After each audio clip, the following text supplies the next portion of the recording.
Впервые в мире получен потрясающий результат у пациента с синдромом Дауна. У Ромы Мхитаряна, 2 года 4 месяца, город Екатеринбург. Российский академик Петр Горяев и врач Надежда Устинова впервые в мире получили потрясающий эффект у пациента с синдромом Дауна.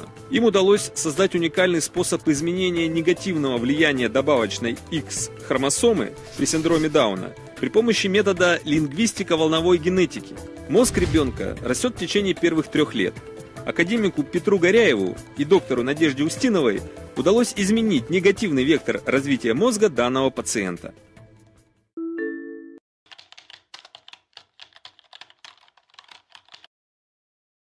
Рома родился 20 июня 2010 года. Вес при рождении составлял 2 килограмма 300 граммов, рост 45 сантиметров, окружность головы 30 сантиметров, окружность груди 29. 9 июля 2010 года после сдачи анализа крови ребенку был поставлен диагноз синдром Дауна, регулярная трисомия, кариотип 47, XY-X21. Сопутствующие заболевания Ромы – докриоцистит левого глаза, задержка физического развития, дефицит длины, перинатальное поражение центральной нервной системы, поздний восстановительный период, дисплазия тазобедренного сустава, врожденная кардиопатия левого желудочка сердца, гипосподия, головчатая форма, правосторонняя хроническая сенсорно-невральная тугоухость, гипоксическо-токсического генеза. С 27 августа 2010 года Рома наблюдается с диагнозом синдром Дауна, регулярная трисомия, у доктора Натальи Викторовны Никитиной, заведующей медико-генетической консультацией города Екатеринбурга. Развитие Ромы на 6 июня 2012 года до начала прослушивания восстановительных программ было следующим.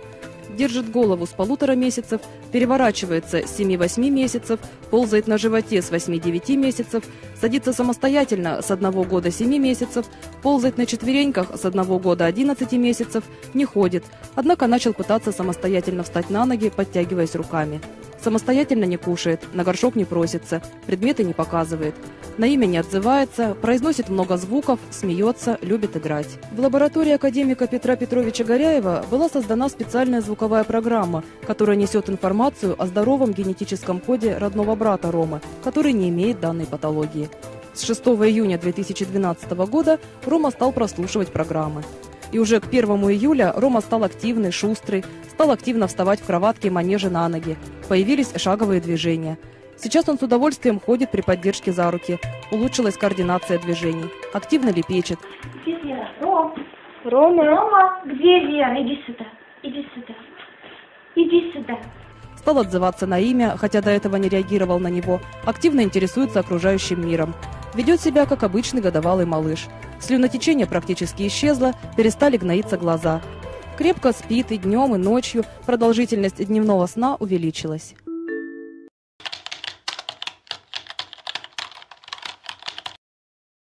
С 19 июля 2012 года Рома заболел. Поднялась температура до 39 градусов. До лечения данной методикой ребенок обычно уже на 2-й день болезни начинал задыхаться. Ему становилось хуже, температуру сбить не удавалось. Врач, как правило, назначал антибиотики и ингаляции с помощью небулайзера с биродуалом. Тяжелое состояние обычно длилось около 5 дней, затем потихоньку наступало выздоровление. В этот же раз мы круглосуточно стали прослушивать созданную для Ромы программу. Уже на 2-й день температура начала спадать, на 3-й день Рома был здоров.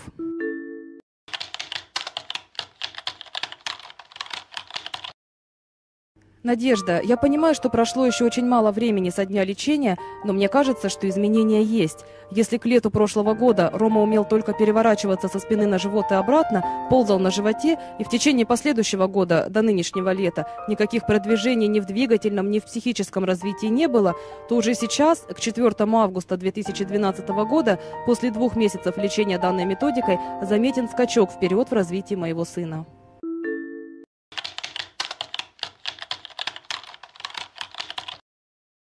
Здравствуйте, Надежда. 22 августа 2012 года мы с Ромой были на контрольном приеме у заведующей медико-генетической консультации. Для доктора стало приятным сюрпризом, что Рома начал ходить. Она предполагала, что он пойдет к 3 годам, то есть на следующий год. Объективно компьютер показал, что у Ромы значительно улучшилась работа головного мозга.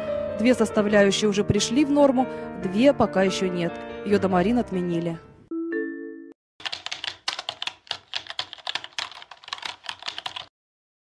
Сегодня были с Ромой на контрольном приеме у Михайловой Натальи Тихоновны. Она очень довольна результатами лечения.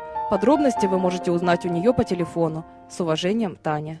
Большое спасибо академику Горяеву и доктору Устиновой за помощь нашему сыну.